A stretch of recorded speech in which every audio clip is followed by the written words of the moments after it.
juga sudah punya NPWP atau belum? Belum juga. Belum juga ya. Kalau gitu saya izin untuk menjelaskan aja terkait dengan jadi NPWP itu adalah nomor pokok wajib pajak, ia adalah nomor identitas resmi yang diterbitkan oleh DJP, terdiri dari 16 digit angka yang memiliki arti tertentu seperti kode wajib pajak dan kode administrasi.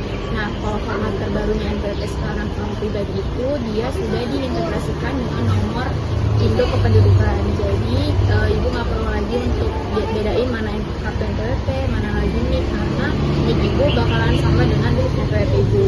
Kemudian bagi orang pribadi atau UMKM, NPWP ini fungsinya sebagai identitas wajib pajak, syarat pemenuhan kewajiban perpajakan, serta kunci akses berbagai layanan publik dan perbankan. Nah, saya izin untuk menjelaskan terkait fungsi NPWP. Yang pertama itu memenuhi kewajiban perpajakan sebagai yang sudah saya bilang tadi, yaitu sebagai tanda pengenal resmi untuk melakukan pelaporan surat pemberitahuan atau SPT tahunan dan pembayaran pajak. Yang kedua, menghindari tarif pajak lebih tinggi.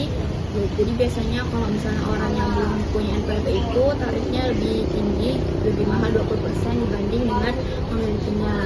Kemudian yang ketiga ada syarat pengajuan modal usaha, yaitu menjadi dokumen wajib saat pengajuan kredit usaha, paket atau pinjaman modal lainnya yang bank.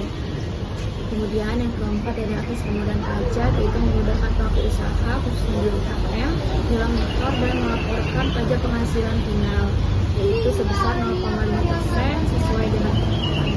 Nah, untuk cara buat NPWP ini bisa offline, bisa online. Jadi kalau misalnya ibu nggak mau datang jauh-jauh ke kantor pajak, itu bisa online. Caranya itu mengakses aplikasi lewat situs resmi Direktorat Jenderal Pajak dan mengisi formulir pendaftaran NPWP secara online.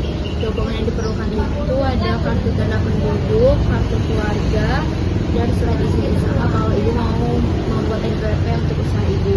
Kemudian mengisi formulir pendaftaran dengan lengkap dan benar, dipastikan bahwa data yang diinput sudah sesuai dengan identitas diri yang dimiliki. Kemudian setelah mengisi formulir, kita perlu menunggu proses verifikasi data dari DJP, dan yang terakhir kalau verifikasinya sudah berhasil, NPWP-nya akan diberikan dan bisa diambil melalui kantor pelayanan pajak terdekat.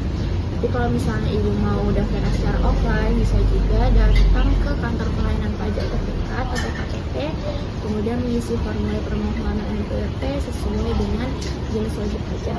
Dia menyerahkan berkas-berkas yang tadi sebelumnya sudah saya sampaikan, proses verifikasi dan validasi data oleh petugas pajak.